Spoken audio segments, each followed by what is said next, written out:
ಇಷ್ಟು ದಿನ ನಾವು ಎದಕ್ಕೆ ವೇಟ್ ಮಾಡತ್ತಿದ್ದಿಲ್ಲ, ಅದು ಫೈನಲಿ ನಮ್ಮ ಟಾಕ್ಸಿಕ್ ಮೂವಿದ ಟೀಸರ್ ರಿಲೀಸ್ ಆಗೈತಿ. ನಾ ಇದ್ರ ಏನು ನೋಡಿನಪ್ಪ ಅಂದ್ರೆ ನಮ್ಮ ಹೀರೋನು ಯಶ, ನಮ್ಮ ವಿಲನ್ನು ಯಶ ಆಗೋ ಚಾನ್ಸ್ ಭಾಳ ಐತಿ. ಕಾರಣ ಲಾಸ್ಟಿಗೆ ತೋರಿಸಿದಂಥ ಸೀನ ಏನು ಹೇಳ್ಬೇಕು ಅನ್ನೋದು ನಾವು ದೇವರಾಣಿ ಗುರ್ತಾವತ್ತು. ಇತ್ತ ವೈಲೆನ್ಸು ಹಂಗೆ, ಇತ್ತ ಬೇರೆ ಥರ ಆ್ಯಕ್ಟಿವಿಟೀಸ್ಗಳು ಹಂಗೆ, ಆನಂತರ ಫುಲ್ ಆ್ಯಕ್ಷನ್ ಥ್ರಿಲ್ಲರ್ ಇರ್ತೈತಿ. ಆನಂತರ ಏನು ಹೇಳ್ಬೇಕಂದ್ರೆ ಫುಲ್ ಒಟ್ಟು ನೋಡೋದು ನಾವು ಎಲ್ಲ ತೋರಿಸಿದಂಥ ಸಿನಿಮಾಗಳನ್ನ ಕಂಟೈನ್ ಮಾಡ್ರೆ ಎಲ್ಲ ಔಟ್ ಆಫ್ ದ ಕಂಟ್ರಿನೇ ಇರ್ತಾವೆ. ಅಂದ್ರೆ ಫಾರಿನ್ ಹೋಗಿ ಶೂಟ್ ಆಗೋ ಚಾನ್ಸ ಭಾಳ ಐತಿ. ಇನ್ನು ಗೀತು ಮೋಹನ್ ದಾಸ್ ಅವ್ರ ಬಗ್ಗೆ ಏನು ಮಾತಾಡೋದು ಅಂತ ನನಗಂದ್ರೆ ಲೆಕ್ಕ ಹರಿವತ್ತು. ಈ ಥರ ಒಂದು ಮೂವಿಯನ್ನು ಕೊಡಕ್ಕೆ ನಿಂತಾರಲ್ಲ, ನಿಜವಾಗ್ಲೂ ಒಂದು ಹ್ಯಾಟ್ಸಪ್ಪ. ಯಶ್ ಅವರ ಲುಕ್ ಆಗಲಿ, ಆನಂತರ ವಿಲ್ಲನ್ ಪರಿಚಯ ಮಾಡ್ತಾರೆ ಲಾಸ್ಟಿಗೆ ಅವರು ಯಶ. ಇದ್ರಾಗ ಹೀರೋನು ಯಶ, ವಿಲ್ಲನ್ನು ಯಶ ಆದರೆ ಹೆಂಗೆ ಇರ್ತೈತಿ. ಈ ಕಡೆ ಹೀರೋಕ್ಕಿಂತ ಹೆಚ್ಚು ವಿಲ್ಲನ್ ಮ್ಯಾಗ ಫೋಕಸ್ ಇರುವಂಥ ನೋಡೋ ಚಾನ್ಸ್ ಐತೆ ನಾವು. ಕಾರಣ ಲಾಸ್ಟಕ್ಕೆ ಗಿಡ ಕಟ್ ಮಾಡೋ ಮಿಷನ್ಲಿ ಮನುಷ್ಯರನ್ನ ಕಟ್ ಮಾಡೋದಾರು. ಅಂದ್ರೆ ಎನಿಮಲ್ ಇದ್ರ ಮುಂದೆ ಏನು ನಡೆಯೋದಿಲ್ಲ. ಎ ರೇಟೆಡ್ ಸರ್ಟಿಫಿಕೇಟ್ ಹೋಗಿ ಬರ್ತೈತಿ. ಡೆಫಿನೆಟಾಗಿ ಹೇಳ್ತಾನು ಭಾಳಷ್ಟು ವೈಲೆನ್ಸ್ ಇರ್ತೈತಿ. ಆನಂತರ ಒಂಥರ ಹೇಳ್ಬೋದು ಸೆಕ್ಸುವಲ್ ಆ್ಯಕ್ಟಿವಿಟೀಸ್ ಕೂಡ ಭಾಳಷ್ಟು ಅದಾವು. ಒಂದು ಟೀಸರ್ ತೋರಿಸಿದ ಪ್ರಕಾರ ಟೀಸರ್ ಹೆಂಗಿತ್ತಂದ್ರೆ ಇಲ್ಲ ಟ್ರೈಲರ್ ಹೆಂಗಿರ್ತದೆ ಅಂತೇಳಿ ಭಾಳಷ್ಟು ಎಕ್ಸೈಟ್ಮೆಂಟ್ ಹೋಗಾಯ್ತು ನಾನು. ಕಾರಣ ನಾ ಆಲ್ರೆಡಿ ತಿಳಿಸ್ದಂಗೆ ಹೀರೋನು ವಿಲ್ಲನ್ನು ಸೇಮ್ ಆದರೆ ಹೆಂಗಿರ್ತೈತಿ ಅದು ನಮ್ಮ ಟಾಕ್ಸಿಕ್ ಮೂವಿ.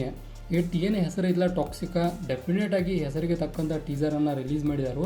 ನಾವು ಒಂದೊಂದು ಸೀನ್ಗಳನ್ನ ನೋಡ್ರೆ ಬೇರೆ ಬೇರೆ ಬ್ಯಾಕ್ಗ್ರೌಂಡ್ ಮ್ಯೂಸಿಕ್ ಓಡ್ತಿರ್ತೈತಿ.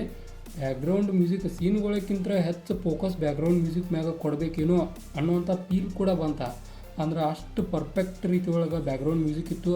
ಆನಂತರ ಏನೇನು ಇದ್ದಿಲ್ಲ ಅವು ಸೀನ್ಗಳ ಡೆಫಿನೆಟಾಗಿ ಎಲ್ಲ ಸೀನ್ಗಳು ಒಂದೊಂದು ವಿಶೇಷತೆಯನ್ನು ಹೊಂದಿದವು. ಆನಂತರ ಎಲ್ಲರನ್ನು ಅಂದ್ರೆ ಹೀರೋಯಿನಿಗಳನ್ನು ಯಾರನ್ನೂ ತೋರಿಸಿಲ್ಲ, ಬಟ್ ಹೀರೋಗಳನ್ನು ಮತ್ತು ವಿಲ್ಲನ್ಗಳನ್ನು ಇಂಟ್ರೊಡ್ಯೂಸ್ ಮಾಡಿಕೊಟ್ಟರು. ಹೀರೋಯಿನಿಗಳನ್ನು ನಾವು ಡೆಫಿನೆಟಾಗಿ ಟ್ರೈಲರು ನೋಡೋದು ಚಾನ್ಸ್ ಭಾಳ ಐತಿ. ಆನಂತರ ಈ ಟೀಸರ್ಗೆ ನನ್ನ ಕಡೆಯಿಂದ 5 ಸ್ಟಾರ್ಗೆ 5 ಸ್ಟಾರ, 5 ಸ್ಟಾರ್ಗೆ ಹೆಚ್ಚು ಸ್ಟಾರ್ ಇದ್ರೆ ಅವನು ಕೊಟ್ಬಿಡ್ರಿ. ಕಾರಣ ಅಷ್ಟು ಗಿಚ್ಚಿತ್ತು, ಅಷ್ಟು ಗಿಲಿ ಇತ್ತು ಅಂತ ಹೇಳ್ಬೋದು. ಆನಂತರ ಏನೇನು ತೋರಿಸ್ಬೇಕಾಗಿತ್ತಲ್ಲ ಡೆಫಿನೆಟಾಗಿ ಪರ್ಫೆಕ್ಟಾಗಿ ತೋರಿಸಿದರು. ಅದ್ರಾಗ ಏನು ಎರಡು ಮಾತಿಲ್ಲ. ಒಂದು ಸಣ್ಣ ಮಟ್ಟಿಗೆ ಡಿಸಪಾಯಿಂಟ್ಮೆಂಟ್ ಏನು ಅನ್ನಿಸ್ತಂದ್ರೆ ಒಂದಿಟ್ಟು ಲೇಟ್ ಆತೇನೋ ಅನಿಸ್ತು. 35ಕ್ಕೆ ಬಂದಿರಕ್ಕಿಲ್ಲ, ಒಂದು 10 ಸೆಕೆಂಡ್ ಲೇಟ್ ಆಗಿರ್ಬೋದೇನೋ, ಅಷ್ಟೇ ಲೇಟ್ ಆಯ್ತು, ಭಾಳಷ್ಟು ಏನಿಲ್ಲ. ಅದೊಂದು ಸಣ್ಣ ಮಟ್ಟಿಗೆ ಅದನ್ನು ಕರೆಕ್ಟಾಗಿ ಬಿಟ್ಟರೆ ಭಾಳ ಚಲೋ ಆಗೋದು. ಎಟ್ ಟೈಮ್ ಒಳಗೆ ಒಂದು 6 ಲ್ಯಾಂಗ್ವೇಜಿಗೂ ಬಿಟ್ಟಾರು. ಅಂದ್ರೆ ಕನ್ನಡ, ತಮಿಳ, ಇಂಗ್ಲೀಷ, ಹಿಂದಿ, ಅನಂತರ ಇನ್ನು ಮಲಯಾಳಮ್ಮ, ಈ ರೀತಿ ಒಳಗೆ ಎಲ್ಲ ಲ್ಯಾಂಗ್ವೇಜಿಗೂ ಎಟ್ ಟೈಮ್ ಹೋಗಿ ರಿಲೀಸ್ ಆಗೈತಿ. ಚಲೋ ಇತ್ತು, ಬೆಟರ್ ಇತ್ತು, ಮಸ್ತ್ ಇತ್ತು. ಅಂದ್ರೆ ಇನ್ನು ಏನು ಹೇಳ್ಬೇಕು ನನಗಂದ್ರೆ ಗೊತ್ತಿಲ್ಲ. ಭಾಳಷ್ಟು ವೈಲೆನ್ಸ್ ಕೂಡ ಐತಿ. ಆನಂತರ ಏನೂ ತೋರ್ಸೋಕೆ ಪ್ರಯತ್ನ ಪಟ್ಟಲ್ಲ, ಡೆಫಿನೆಟಾಗಿ ಚಲೋ ತೋರಿಸಿದಾರು. ಒಂದು ನಾವು ಇದನ್ನೆಲ್ಲ ಕಂಪೇರ್ ಮಾಡಿ ನೋಡಿದ್ರೆ ಫುಲ್ ವೈಲೆನ್ಸ್ ಇರೋ ಮೂವಿ ಆಕೈತಿ. ಆನಂತರ ಹೊಡೆದಾಟ ಬಡದಾಟ ಸೆಕ್ಸುವಲ್ ಆ್ಯಕ್ಟಿವಿಟೀಸ ಇದ್ರ ಮ್ಯಾಗ ಫೋಕಸ್ ಇರುವಂಥ ಮೂವಿ ಇದಾಕೈತಿ. ಡೆಫಿನೆಟಾಗಿ ಒಂದು ಚಲೋ ಸ್ಟೋರಿಯನ್ನು ಹೊಂದಿರ್ತೈತೆ ಅಂತೇಳಿ ಈ ಒಂದು ಟೀಸರ್ ನಮಗೆ ತಿಳಿಸ್ಕೊಟ್ಟೈತಿ. ಇದಾಗಿತ್ತು ಟಾಕ್ಸಿಕ್ ಮೂವಿದ ಟೀಸರ್ ರಿವ್ಯೂ. ಇದೇ ಥರ ನಿಮ್ಗೆ ಇನ್ಫಾರ್ಮೇಟಿವ್ ವಿಡಿಯೋಗಳು ಬೇಕಾದ್ರೆ ಚಾನಲ್ ಸಬ್ಸ್ಕ್ರೈಬ್ ಮಾಡ್ಕೊರಿ. ವಿಡಿಯೋ ಇನ್ಫಾರ್ಮೇಟಿವ್ ಲೈಕ್ ಕೊಟ್ಟು ಹೋಗ್ರಿ.